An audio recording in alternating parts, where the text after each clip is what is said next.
So thank you for joining us for the next panel, where we will take a closer focus on the private sector. And I'm happy to welcome the 4 panelists on stage and will briefly introduce you to them. To my left is Ivo Menzinger, Head of Global Partnerships at Swiss Re, so he's definitely the right person to be on this panel today. In this role, he is responsible for public sector business across Europe, Middle East and Africa. He also leads Swiss Re's development of new public sector and microinsurance products globally. Previously, he held various roles at the global reinsurance company. To his left, we have Christophe Nuttall. He's the Executive Director of R20 Regions of Climate Action, which is a not-for-profit international organization founded by Arnold Schwarzenegger.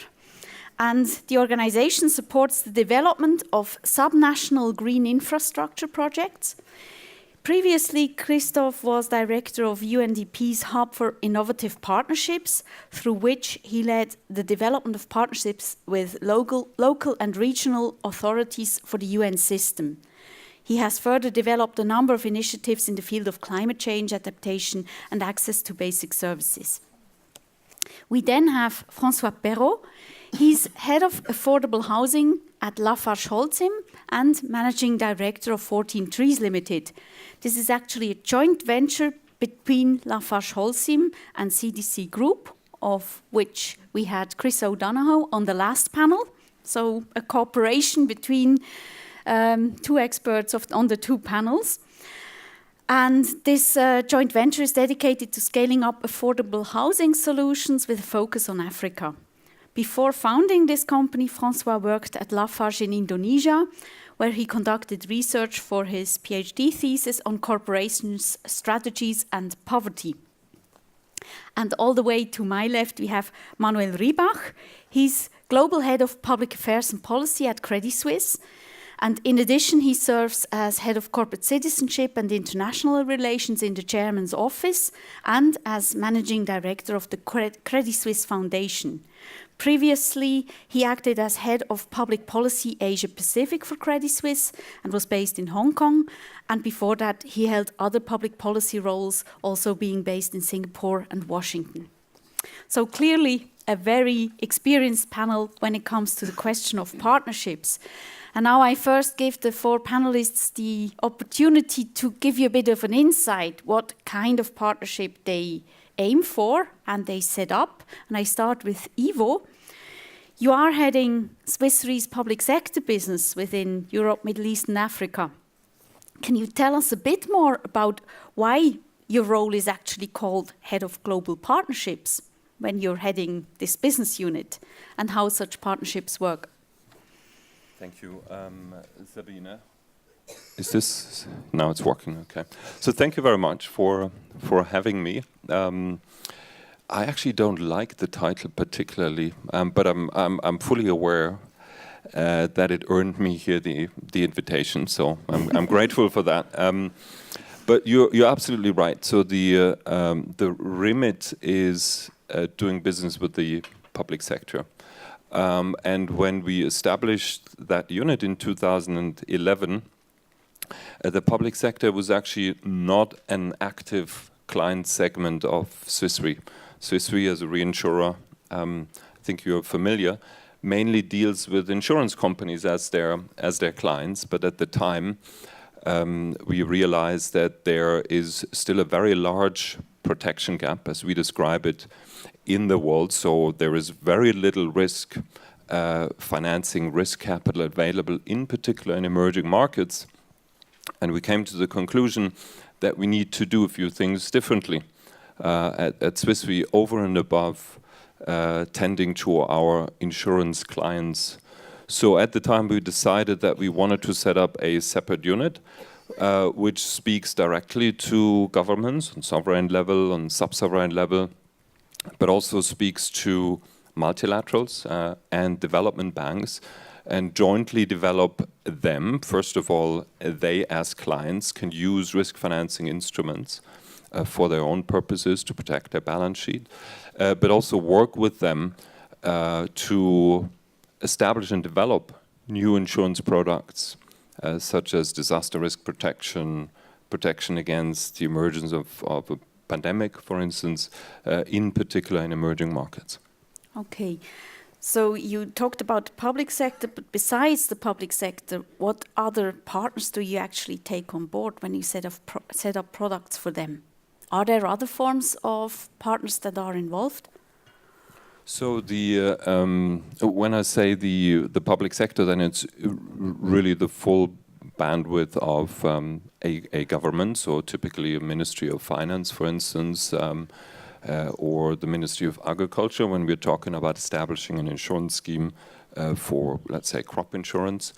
But very often it's also the multilaterals and the development banks who are active in these countries, which on the one hand side provide their technical advice.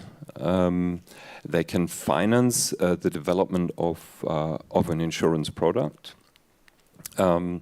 Or they're even using the instruments themselves. So it is really very often a multi-stakeholder approach. We've also worked with civil society, so NGOs. In some countries, they have a very good reach on the ground. And I think that's one of the differentiating aspects of what we do, that there is always a very broad mix of stakeholders that's needs to be brought to bear to successfully establish new insurance instruments. Okay, so definitely multilateral partnerships. Now we heard about the important role the insurance industry can play in setting up such partnerships. I would now like to know from François why a cement company is actually interested in partnering with the public sector and why the result of such a partnership is called 14 Trees. Thank you, and good morning, everyone. A pleasure to be here. Thanks for the invitation. As a cement company, for sure, we acknowledge that there is a huge need at the base of the pyramid. I mean, people who need to build their house and that for the moment don't have access to a decent home. And we also know that the solution to that challenge is not only cement, it's complete solution that includes, for sure, the cement, but also all the elements that people need to build, building materials, but also financing and technical support. We tested that in roughly 20 countries where we set up some projects to address those needs. And we are building on a yearly basis around 80,000 units. But we also know that it's only a drop in the ocean. So how do we grow faster? How do we reach more of these people and accelerate the commercialization of these offers? And with this challenge in mind, we approached CDC with the idea that by combining our forces, we could accelerate those business models. And we started with one technology that Nick mentioned earlier, which is a brick that we know can substitute burned bricks, which is causing massive deforestation. And that substitute to burned bricks is only available in small areas in Africa. And how do we take it to scale and rapidly so that we save more trees? It's really the challenge that we decided to address with CDC, taking Malawi as a starting point. And honestly, from a financial perspective, Malawi is probably not the best country that you would select just if you want to make money. So definitely we picked Malawi to test the way to work together and come up with a proposal to really commercialize affordable housing solutions on a large scale. And why 14 Trees? I mean, that's the name of that company. And the name comes from the fact that every time we build a simple house in Malawi with this technology, we save 14 trees compared to using burned bricks, which are using trees. And I understood you correctly, it's actually a joint venture, so both sides, Lafarge and CDC, hold equity, and it's a not-for-profit company or for-profit? So it's an equity investment from both sides. So it's a new holding company that we set up in Switzerland, 10 million Swiss francs of capital, 51.49 with CDC as a minority shareholder. And we pick countries where we invest to set up the facilities, the plants, and the commercial teams to sell those solutions that we have for affordable housing. And for Lafarge, this is a business case, or is it an investment into your So it's future clearly a businesses? business. It's a business with impact. And really, we report on these two. I mean, it's part of our shareholder agreement as well. It's a business, and we report also on our social impact. And that's where also CDC comes in to help us optimize or accelerate also the social impacts we can have by, for example, what we are doing right now with them, trying to find some small SMEs in Malawi that can also produce that technology together with us as a franchisee. And honestly, it's quite a challenge in that country, but together with them, we are able to try it. Thank you. Mani, when it comes to getting private investors on board for such projects, banks are key. You have an intermediary function. You have the crucial role to bring such products to the attention of your clients and motivate them to invest accordingly. How do you at Credit Suisse go forward with this? Well, first of all, let me commend SSF and you, Sabine, for convening this conference. Clearly, the great turnout is testament to the timeliness of the topic, so thanks very much for having us. So as a globally active bank, we're a leading wealth manager with strong investment banking capabilities. I sort of see three ways how we can contribute to this space. First would be, that's probably what you're alluding to, first and foremost, sort of mobilizing private capital for environmental and or social impact, and I'll get back to that in a second. But we quickly realized that there's also the need for capacity building and market building. And so that's something that we have then started to complement our more client and product related activities with. So we've been active in the impact investment space for 15 years now. In fact, it started with us being one of the co-founders of Responsibility, also present here and mentioned before several times. But then, as I said, about 10 years ago, we then complemented these more client and product related activities with capacity building in the microfinance space, in the education space, and have sort of created a holistic approach to this.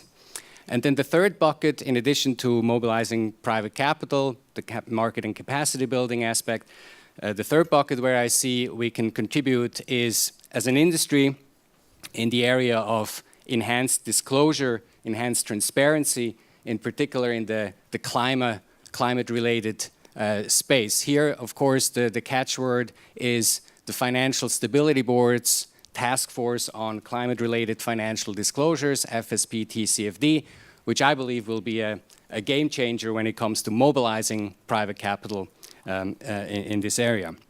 So, but maybe starting with the first bucket, I mentioned we've been active in impact for pretty much 15 years now. We actually celebrated our anniversary last year. It all started in microfinance with us co-founding Responsibility, as I mentioned. But then we quickly moved from sort of the traditional refinancing of microfinance institutions to other products at the bottom of the pyramid space, local currency notes, and so on. And then from microfinance related aspects onward to higher education notes.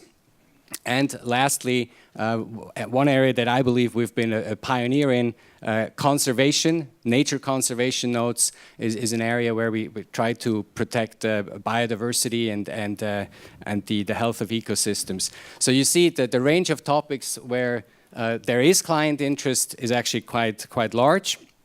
And of course, there's also activities in the more traditional banking space. So these would be examples out of the impact investment or sustainable investment more broadly conceived, where we also offer customized portfolio solutions and investment products in the sustainable investment space.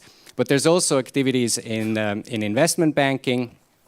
Here I would mention renewable energy financing or the issuance of green bonds. We've done the first corporate green bond in Swiss francs, or the first municipal green bond in Swiss francs. So the sky is really the limit. It's a growing field, albeit from a relatively small starting point, but it's gaining increasing client interest.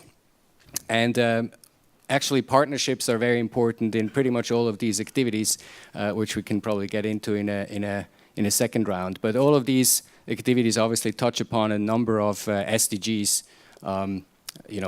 1, poverty, 8, economic development, 4, education, 5, gender dimension, and so on, 15, nature conservation. So pretty broad range. I would like actually to follow up on the last one. You mentioned nature conservation. If you could give us a bit more flavor as to how partnerships play a role in this product, the nature conservation note. Who do you cooperate with? Yeah, sadly, I'm somewhat restricted by legal and compliance restrictions as to how detailed I can talk about individual products. That's not a lame excuse. That's just the nature of the beast, given that we are an international audience and our webcast and all that. But basically, it is a bucket of. There's a green bond bucket component to this, but then there's also the work together with specific projects that generate some sort of a nature conservation related cash flow, sustainable fisheries, ecotourism, and so on. So it's a blending together of these two sort of revenue sources. But again, I cannot tell you about the IRR and all of that. That would probably not be permissible. Okay, we leave it at that for the moment. Maybe you use the break to learn more about it. And of course, we hope that you reach out to the stars to grow these solutions much larger than they are today. Now, we've heard a lot about the perspective of the private sector. The last panelist is at the intersection of public and private sector.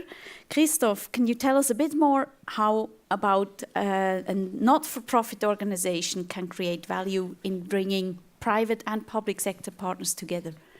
Okay, thank you for the invitation as well and to give us some visibility about our work. So already by nature, we are public-private partnership because our association, NGO, international NGO, is composed of both the UN system with local authorities as public and private sector and finance sector on the other side. What we are aiming at, it is really to, I would say, break the walls between different worlds who are working in silos. On the one hand, you have local authorities with the communities who want to access a number of services, whether it is waste management, access to electricity, so renewable energy, or energy efficiency with LED street lighting, for example. But they don't know how to access which kind of good technologies. So going to the private sector, we liaise them with a number of service providers, technology providers, and we help them design the proper projects. So already there, you need to have capacity building, accompanying those different actors in working together and in developing new markets. And then when you have a project which is what we say bankable, so we need to do the feasibility studies around those projects. So we provide technical assistance. Then we help them access the finance, whether it is public or private. And it is in this, I would say, philosophy that we have teamed up with Blue Orchard, establishing a new fund, an investment fund, which is called Subnational Climate Fund, which is right now dedicated for Africa, which allows those local authorities through public-private partnership, through SPV, to develop precisely, I would say, access to finance. And even this fund is also a public-private partnership because it has both, I would say, finance from the public sector, and I'm not going to name them as such because we are negotiating with them, at least for the junior and the mezzanine tranche, and then being of access to the private banking sector through pension fund or family office, but even through philanthropists who are interested to invest their money in this kind of project. Okay, so definitely many different partners that you bring together. You said you focus on Africa for now. Do you aim to go to other regions too? So we already work in other regions. We work in Asia, in China, for example, or in Indonesia. We work as well in Latin America, in Brazil, where you had LED street lighting. China was waste management. But we are aiming at later on to establish similar regional funds for these countries, and of course those local authorities. Ivo, you mentioned that all of your business is about working with the public sector. What makes working with the public sector different from working with your private clients? Is it partnerships that come into play there? It's indeed different to some extent. I think it's fair to say that the different stakeholders from the private sector and the public sector side, they're working in different political environments. And that makes it more difficult. I think we should acknowledge that. And if we acknowledge it, it's always a good, it's always a very good basis for the collaboration. I'll give you an example. I think the public sector, for instance, is much more driven by political expediency compared to the private sector. We had a recent collaboration to develop the first financing facility for pandemics, a global financing facility that we worked with the World Bank on. And that was a pretty long project, a complicated project. As I said, it was done for the first time, so we had to develop new indices and all the rest of it. It took us about 2.5 years to bring that to market, but it was successfully brought to market. 425 million of financing now for the next Ebola outbreak or something similar, to bring cash on the ground really, really fast. But during that 2.5 years of development, all kinds of weird things happened. For instance, suddenly, as I said, it was triggered by the Ebola crisis, but suddenly there was the Zika outbreak. And we had been working already with modeling agencies for 1.5 years to zero in and hone in on these virus families that we wanted to cover in the facility. And suddenly everyone was talking, and Zika was not one of them, by the way. It was a new virus. It's also not deadly. We were all focusing on deadly virus outbreaks. And suddenly everyone was talking about Zika, and we were all, are you serious? Are you now expecting us, halfway through the process to turn our attention to something else? So that is an example. I think public sector is more influenced by the political expedience. And then there is still, and I think it's also good to acknowledge that, there is still stakeholders in the mix who are still critical and skeptical of involving the private sector. Again, an example which I think illustrates that very well. There is an increasing interest in the development and the humanitarian arena in insurance and what insurance can bring to the table to insulate individuals against, for instance, climate change risks. And we are really encouraged by the interest that development agencies, be that in Switzerland or in Germany or in the UK, are developing in insurance instruments. So the UK government took the decision to establish a global center for disaster protection in London, and they are making 30 million British pounds available for such a center, which would then develop new insurance products and all the rest of it. Theresa May announced that in the G20 summit this year, and the next day the headline in the tabloid papers in London was, DFID is feeding the insurance fat cats of London. So there is still, there are still stakeholders out there that are skeptical to involving the private sector, despite all the talk. And I think everyone's acknowledgement that we will not achieve the sustainable development goals if we do not involve the private sector and private capital.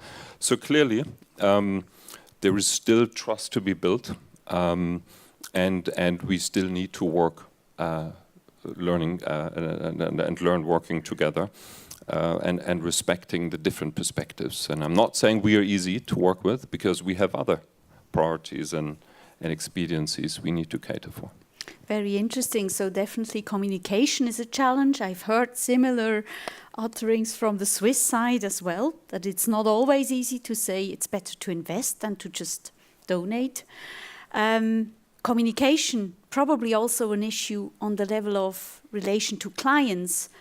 money, how do you convince your relationship managers that they should actually encourage their clients to invest in these topics? Well, let me maybe start by sort of briefly sketching out what type of client segments are really catching on to this and are increasingly showing interest in impact investment, just to stick to that subset. We see increasing interest in particular in the next generation area. So, the millennials and older that will soon inherit pretty significant amounts of family wealth. That's definitely an area where we see some growing interest in this space. Women investors as well, and then foundations, and some of these institutional investors that have a sustainable or at least partly sustainable or responsible mandate. The foundations, by the way, as you know, if you're here in Switzerland, are quite an interesting animal here in Switzerland. The foundation space, we estimate, or the organization that sort of brings the foundations together, Swiss Foundations, estimates that there are 70 billion of assets under management in Swiss foundations. And there is a growing trend towards so-called mission-based investment, i.e. investing part of the endowment of a foundation where actually the foundation's mission is, right? And so put your money where your mouth is, essentially. And with 70 billion assets under management, the foundation segment is obviously an interesting one for this, for the impact investment area. Now, by the way, we, Credit Suisse Foundation, I hasten to add, we practice what we preach, so we have about 30% of our endowment invested in impact investment products. Now, there are some barriers and some convincing to do sometimes with certain types of client segments. So the typical, and then I'll get to your question ultimately, of course, the typical barriers, I guess, would sort of be, where's the track record, right? Some of these products are new, not in microfinance refinancing necessarily. As I said, Responsibility has been doing this for 15 years now, but in some of the newer products, there is no track record, right? So that shies away some institutional investors, for instance. Second, there is this perceived higher risk, which is why blended finance solutions are so important, sort of to introduce a risk mitigant. That's certainly very, very important. Liquidity is a third potential barrier. And then for the institutional investors, sometimes it's simply too small a ticket size. The volume is not there, right? So these are sort of some of the key barriers that I see, in particular also vis-a-vis the institutional investors. Plus there are potential regulatory obstacles, fiduciary duty, and what have you. Clearly, all of that makes it very important that we educate the market. That's sort of the market capacity building component to what I mentioned at the beginning.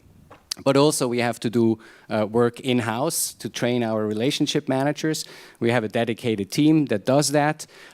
We have just published a publication, 15 years of investing for impact, to sort of showcase what we have been doing in this space that's directed as much as an internal audience and the relationship managers as it is at an external audience. But I think a conversation around impact investment can be a great opportunity for a relationship manager to sort of emotionally bond with the client.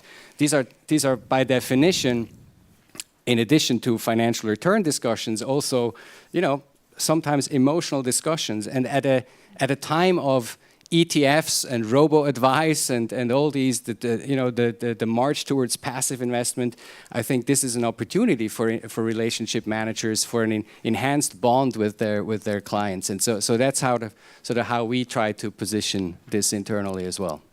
Okay, so also trying to show that the track record is there and risks are maybe not as high as perceived. Scaling up was a topic in the public sector panel. I would like to hear from François how you can build on the experience that you now make in Malawi and how you can scale it up and bring it to other countries, and maybe also what role finance plays in this. I believe you mentioned microfinance as a connex that you use in your products. it's true that scale is always an issue. I mean, you mentioned the ticket size, and it's directly linked with scale. And this is why multinationals are interesting in that sense, is that they have already the scale. And if you can piggyback and really work with them, then you can access networks which are just huge. What we are doing in Malawi is a laboratory. What we are testing is how to go beyond our cement and really build a proposal, a value proposition which is much broader, which includes all types of materials and so on, up to the execution of the construction. And really, for us, it's a clear change in the core business model that we have. And we try it in Malawi, and if we succeed there, then we know how to do it on a larger scale. I mentioned microfinance because I think it's an interesting example of how things go to scale very slowly. For sure, we can see that the microfinance sector has grown over the last years and so on. But when I look at the housing microfinance sector, which is the one closer to what we are trying to do, it's growing so slowly. I mean, we had to create with the IFC, there was a speaker from IFC before, we had to create an academy to train bankers in Africa on how to do housing microfinance. Because they just don't want to take the risk of creating products targeting specifically those needs. And it's me plus people from IFC going to them to train them on why they should create products specifically designed for housing finance, so that they make those loans more affordable for the low-income people building one room at a time.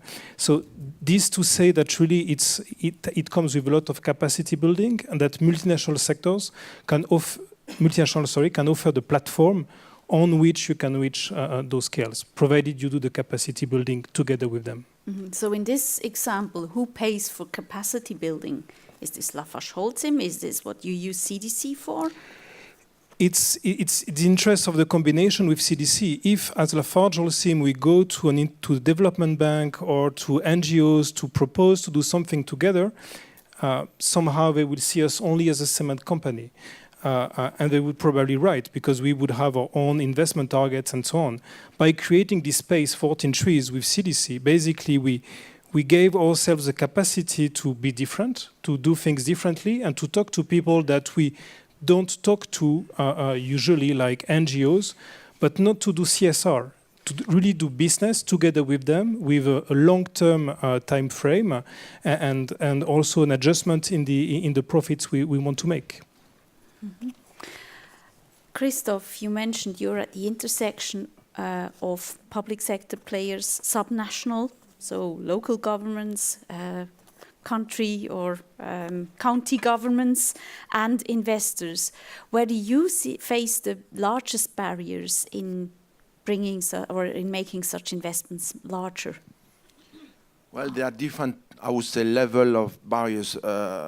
Obviously, at local authorities in developing countries, there is very few, I would say, skills and know-how to develop a public-private partnership and to have, I would say, bankable projects. This is the first barrier.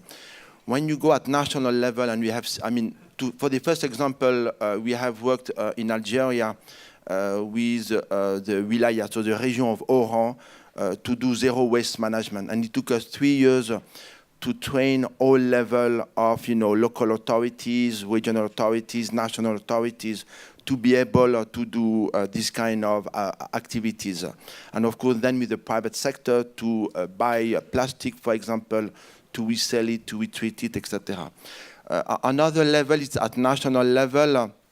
For example, in West Africa, we were the first to liaise between a national electricity utility, the local authority, and sovereign private sector to implement solar PV.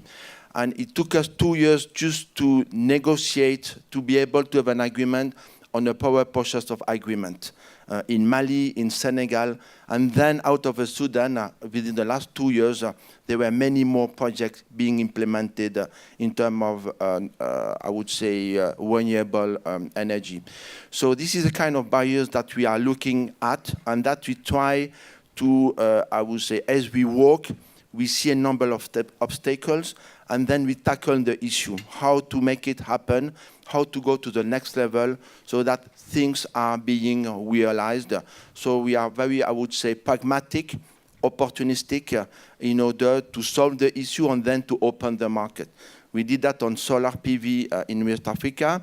We are doing it on LED street lighting. We are doing it on waste management in order that all those, I would say, challenges become market opportunities.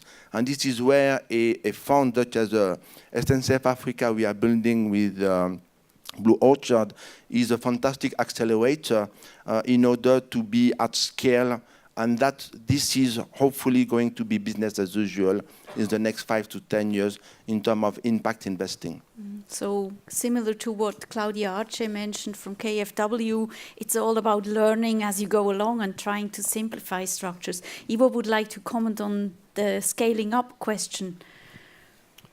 Yes, thank you, Sabine. So typically when we deal with a government counterpart on sovereign or sub-sovereign level, scale is really not the issue. So these are typically very large transactions. But with respect to our micro insurance operations, I think we went through quite a few learnings. When we started off, innocent as we were, we were just picking up on the next opportunities, sometimes in collaboration with civil society organization, a little project here in Ethiopia, another one here in Bangladesh, designing insurance products for, let's say, individual smallholder farmers, for instance. And all of these essentially were not successful. We were targeting maybe 5,000, 10,000 individuals, which was very much also the scope of what civil society organizations were interested in. And once we had that, what was from the beginning a pilot for us in place, we realized, for instance, the civil society organization wanted to take that and move on to the next country. And we were still standing there and saying, hey, wait a minute, we actually need 100,000 or 1 million before it makes economic sense for us. So we don't do that anymore. If we look now into the microinsurance context, there are two things that are important to us. First of all, we work with what we call aggregators. These can be very large affinity groups. So for instance, mobile network operators with millions of customers, or remittances houses with millions of clients, or faith-based groups. In fact, in Africa in particular, there are some churches which A, run like businesses, and B, have millions of believers in their ranks. So we use these aggregators to bring actually millions of customers to us rather than dabbling around with 5,000 in the first place. And secondly, technology is super important. So all existing insurance systems that administrate insurance policies are way too expensive to really have an impact in emerging markets. So we build partnerships with technology entrepreneurs from the area very often, which build complete from scratch new digital value chain to administer policy, to distribute the policy, to make the payment, for instance, through mobile wallets, and thus reduce the unit cost of production dramatically. Okay, so it is a challenge, but at the same time, it's a great opportunity to then make it more efficient and scale it up. But I heard from almost all of you that training and capacity building down all the different layers is a bit of a challenge. Now, I would want to give you the opportunity to raise some questions. And I look around if there is someone who would want to make the start. We have a first question here in the front. I look out for other questions too. This gentleman here. Please introduce yourself. Hi, my name is Peter Cripps from Environmental Finance magazine. I appreciate the event is all about partnerships, but of course there's many actions that investors can do on their own. They don't need partnerships. So a question initially to Manuel and whoever else wants to come in You've talked about some thematic investments, such as your excellent conservation notes, but what about integrating these concerns more broadly into your business, throughout? Yes, so as I mentioned, this is not just something that we look at through the private banking, wealth management area or lens where we develop these products for high net worth individuals. But I also mentioned the investment banking dimension. So for instance, in the renewable energy financing space, we've been pretty active. In the last couple of years, we've been involved in transactions that amount to close to 80 billion. So we're pretty strong in solar and other renewable investment banking. So renewable energy financing areas. So that's definitely something where we try to integrate it also in our core business. I also mentioned the advising and helping our clients to issue green bonds.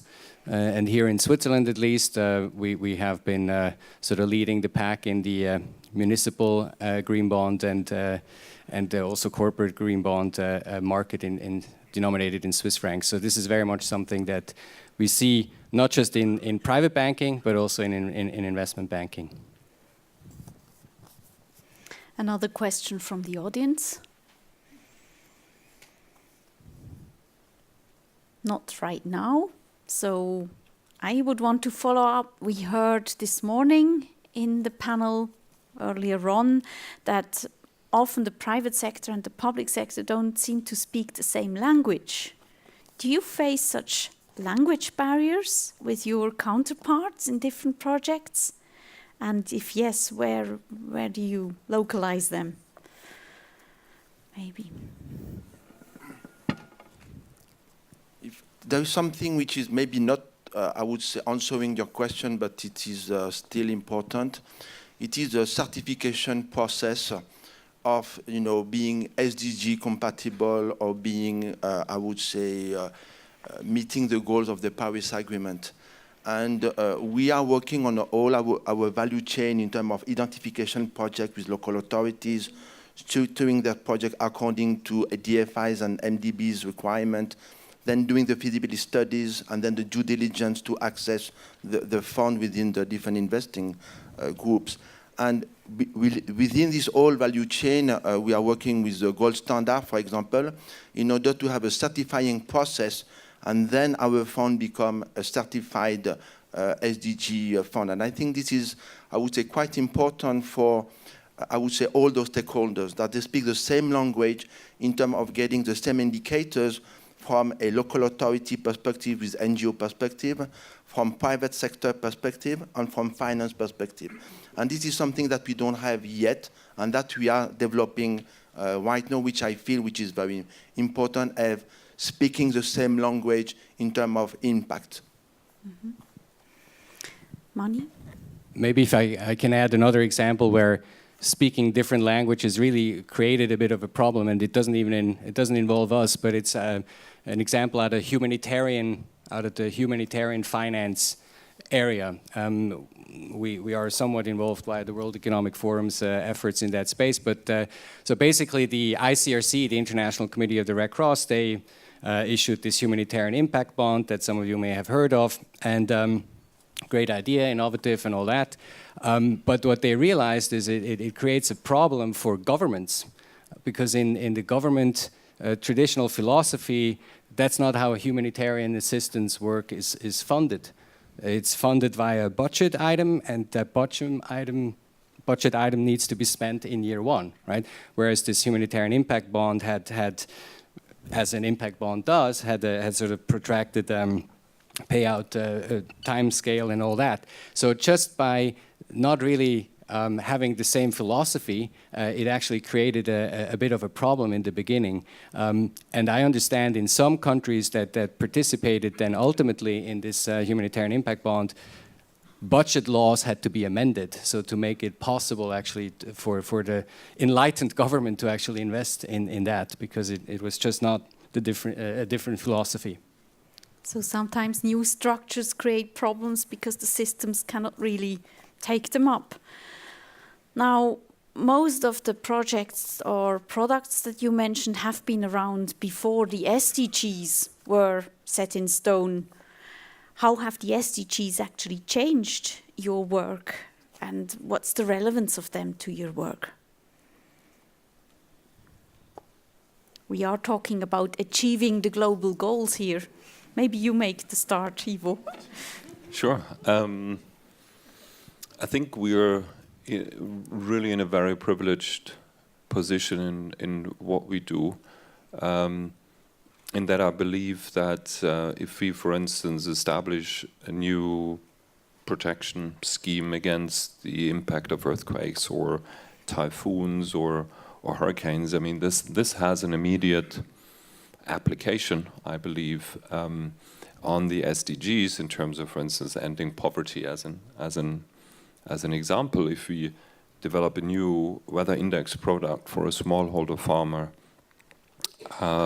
or support, for instance, a regional government in China in their anti-poverty program for smallholder farmers in Heilongjiang province by protecting them against the impact of too low temperatures, too much rainfall, too little rainfall, and you name it, to protect their crop. This goes a long way of helping to achieve ending hunger or reducing hunger.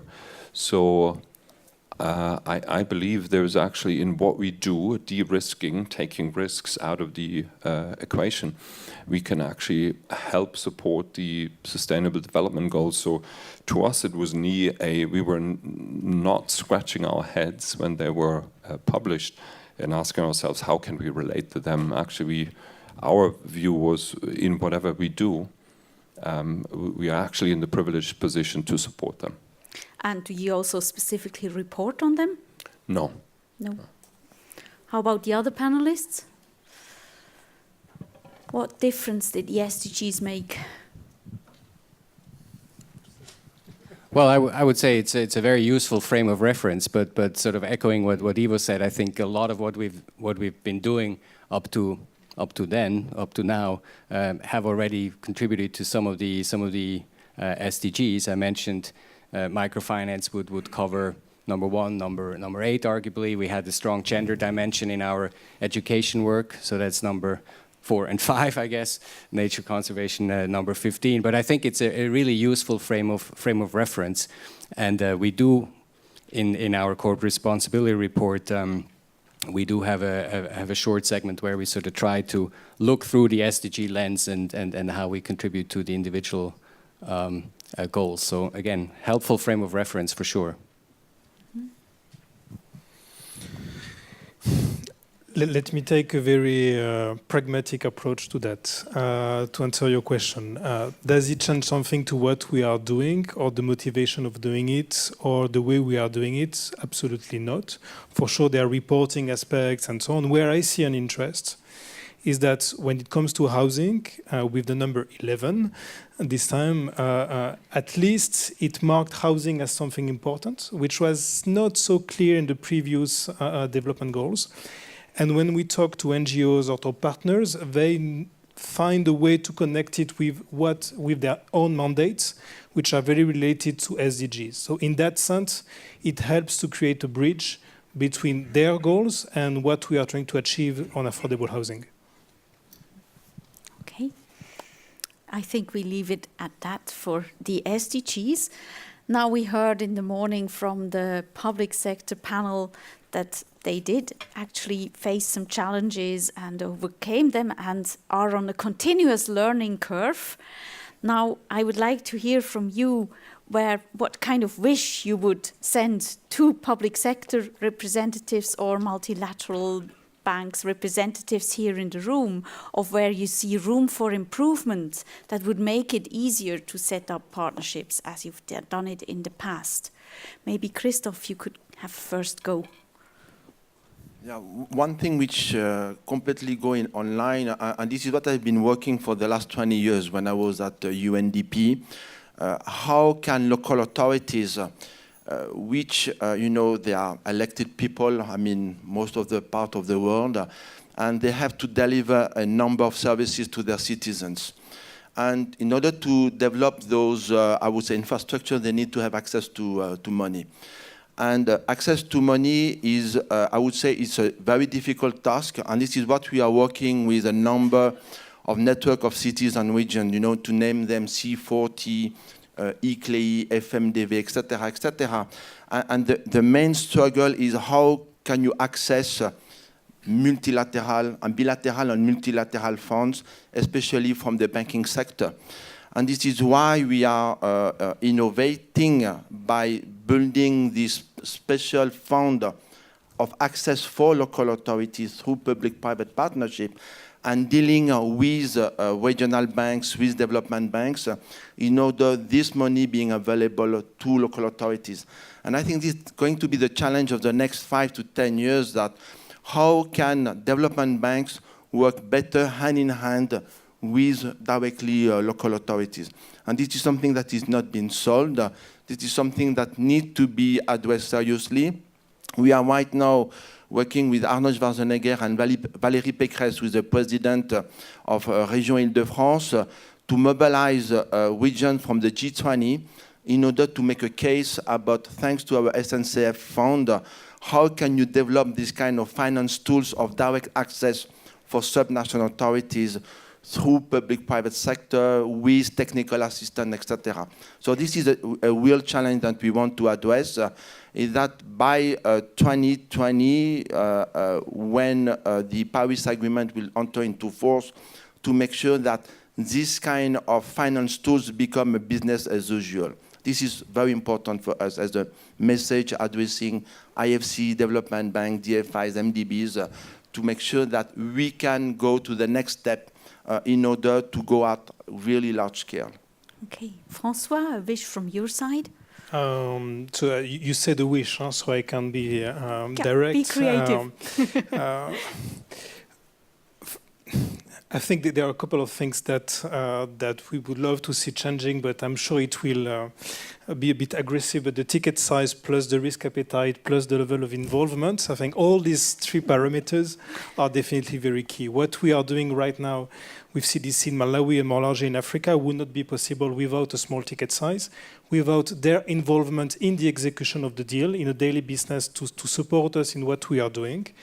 And also without being ready for joining a roller coaster, because it's really Africa has a lot of challenges.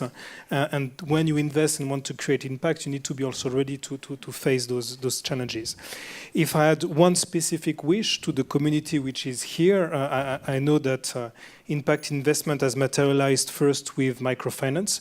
It's probably related to the way the funds you invested in microfinance are being used and channeled to in terms of products locally.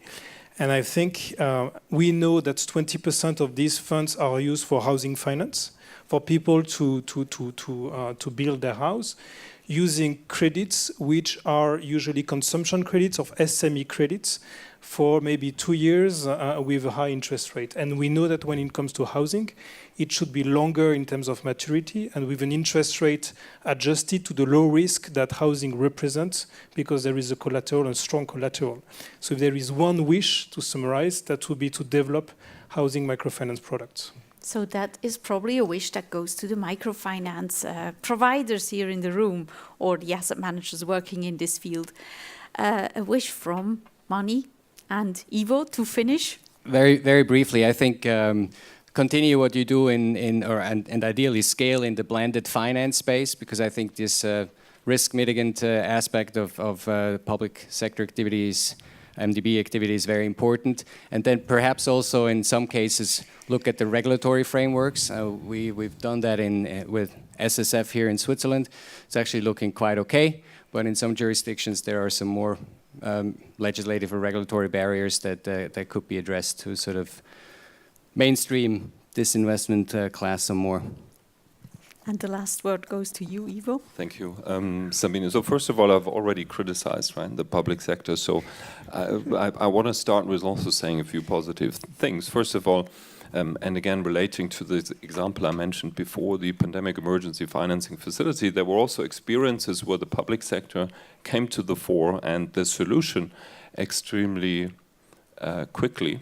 And since we're in Switzerland, I want to mention Switzerland in the very beginning of when we had to start thinking about modeling pandemics on a global basis, and when we started to partner with modeling agencies, it was at the time SDC which came forward very, very swiftly with a grant to actually finance that. So there are really examples out there where the public sector has been extremely supportive.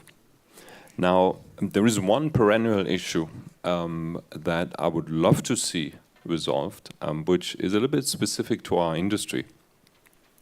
So let's imagine there's a country that needs a 400 million protection against disaster risk, earthquakes or typhoon. Most of the investment and in terms of human resources, time, expertise, etc., is actually in designing the instruments, the modeling, the structuring. That can typically actually takes 2 years or even more. Now, once that product is there and exists, then anyone can actually offer its risk capacity, be that a capital market investor or an insurance company or reinsurance company. You don't need to bring anything to the table apart from your risk capital. So essentially, we have a little bit of a situation where there are only few companies out there which can do all the work over 2 years to design the instruments, and there are tons of other players which can then, once the instrument is there, and very often public procurement rules then are such that everyone is being invited, so that you're actually disincentivizing the investment into the development work. So that is a perennial issue, in particular for our industry, that needs to be addressed, and I would encourage the public sector partners to make progress on that front together with us. Okay, so let's hope there will be found a solution for this challenge. Sounds similar to the pharmaceutical industry that always complains about high costs in developing new medication.